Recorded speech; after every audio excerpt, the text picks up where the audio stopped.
And this travel feature is brought to you by Marriott Bonvoy. Stay longer for less, from 15% off on your next winter getaway with Marriott Bonvoy. And joining us is Iga Motylska, our travel journalist and the editor of... I don't know, you'll have to say it yourself. Good hi there, Iga. How are you? I can never get your journeys.com website into my head. No worries. It's eagerjourneys.com, and obviously it's a pun on my name. So it's EAGER journeys.com. Thank you for that. I do appreciate you. I certainly do.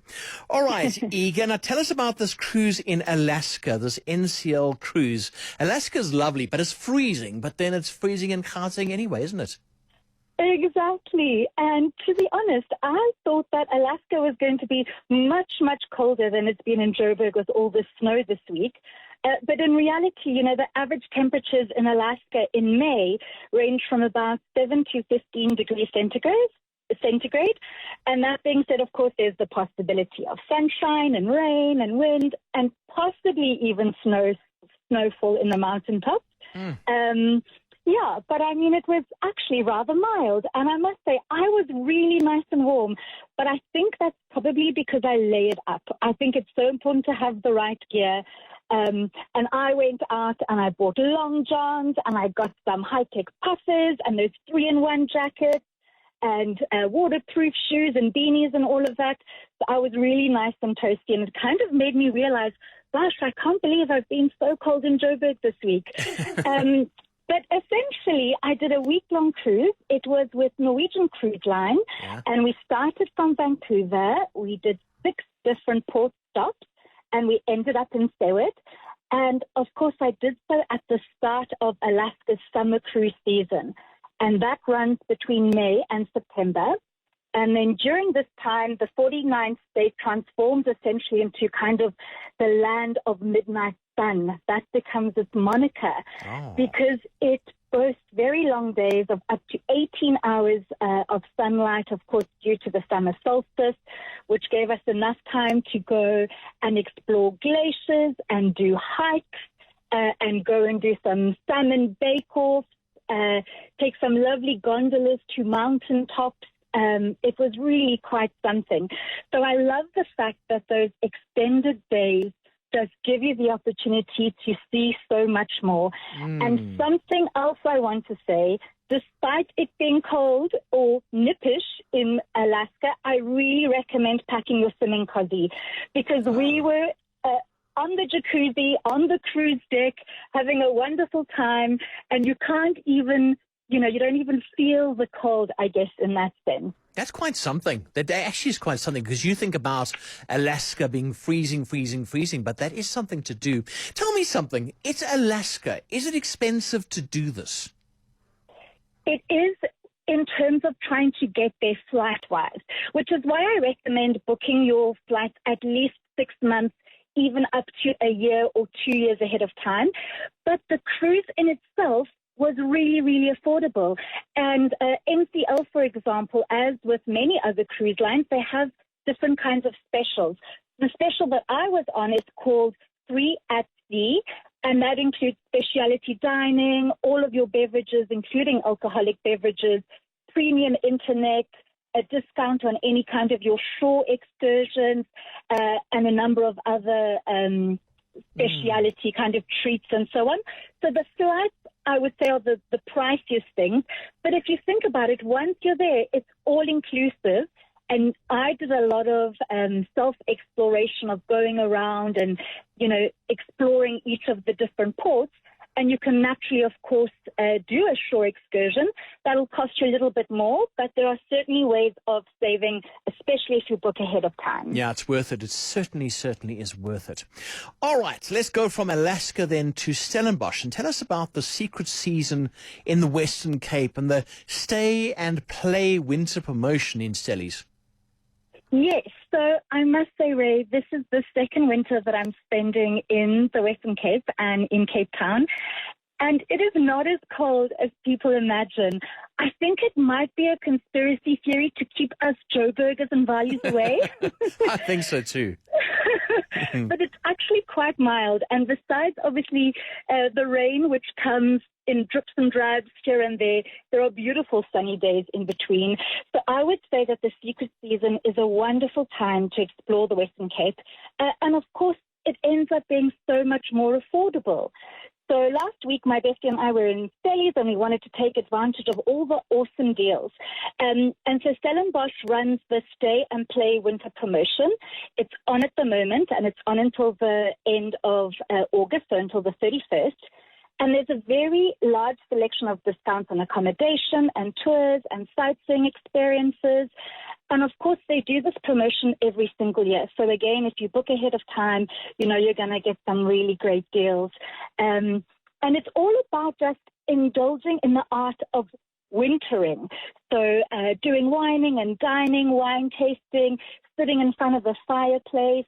I certainly recommend going and exploring it during that time.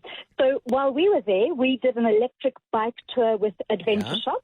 Yeah. So we did some wine tasting at a number of different wine estates. And then we also took a sidecar tour with Cape Sidecars. Yeah. It was the first time I did a sidecar A tour. sidecar, one of those motorbikes with the guy on the side. Yes, One of those. Exactly. Oh. And if I'm not mistaken, I learned that actually dates back to the war years. I think that's kind of how they came about. So they're still being used here. And we went and we did breakfast at Nietlingshof, obviously, with some wine pairing, and then a lovely winter picnic with soup wine pairing at Spear Wine Estate. So there's really so much to do in the Western Cape. And of course, it's very luscious during this time. Yeah. So beautiful, vast green landscapes as well. Oh, that's beautiful. Love, love, love the Western Cape and Stellies. Now, speaking of things that are lovely, tented camping in the Overberg. It is cold, but tented camping is fun, isn't it? Yes, and I must say, I expected it to be a little bit chillier than it was, but it was actually fine because we had electric blankets and down duvets and all the linen and everything, and they put out beautiful bonfires at night as well. So we went and did this luxury tented camping experience with Canvas Collection Africa, and it's in the Hummel and Ada Valley, which, you know, is just like a stone's throw from Hermanus. And it's wonderful at the moment because, of course, it's also beautiful and green.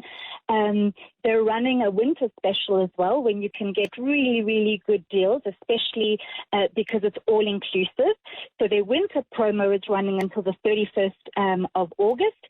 But then, of course, in September and October, when all the whales come to visit, there's another really lovely spring promo. And I would say that, of course, traveling in the off-season is a really good way to get bang for your buck, especially when we're looking at what's happening with the economy and inflation and everything at the moment. So our stay at Canvas Collective was epic because, as I said, it's all-inclusive, drinks included. You've got a lovely gourmet 3-course meal at the field kitchen. You can do hikes and biking and guided tours. You can also do stand-up paddleboarding on the dam, which I tried for the first time. Oh, and did it work out? Because it's very cold if you fall in. I didn't fall in, thank goodness. I was a little bit wobbly, I must say, but I was rather chuffed with myself. I did feel it in my arm muscles afterwards, I must say, but it was so much fun. And of course, that's the beautiful part of the Western Cape, the Hummel and Ada Valley, which is also a little bit less busy. So I find that it's a great place to go then and visit Hermanus to go do some whale watching at the same time. Oh, that's lovely. That really is.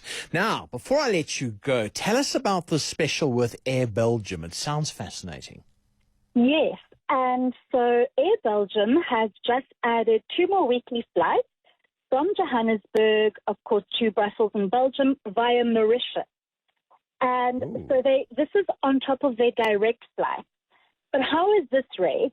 So now with this new connection, you can decide whether you either want to merely transit in Mauritius or do a longer stopover. Oh, so you nice. could stay for a day or 2 or a week or 10 days. And of course, if you do a little bit of pre-planning, you can have a 2-for-1 holiday deal on your way to Europe, or perhaps on your way back from Europe. And there's no additional charge for that. That's wow. So I think the only thing that people would need to be conscious of is they would probably need to have enough leave to do a 2-in-1 holiday deal. Yeah, maybe just discuss it with your boss. You may be wanting to go via Mauritius. I might stay there for 2 weeks. I might not. I'll get back to you. I'm not sure, though, Iga, if many bosses will actually go for that. I know mine won't. Oh, I think you'll probably have a harder time at trying to secure that than others.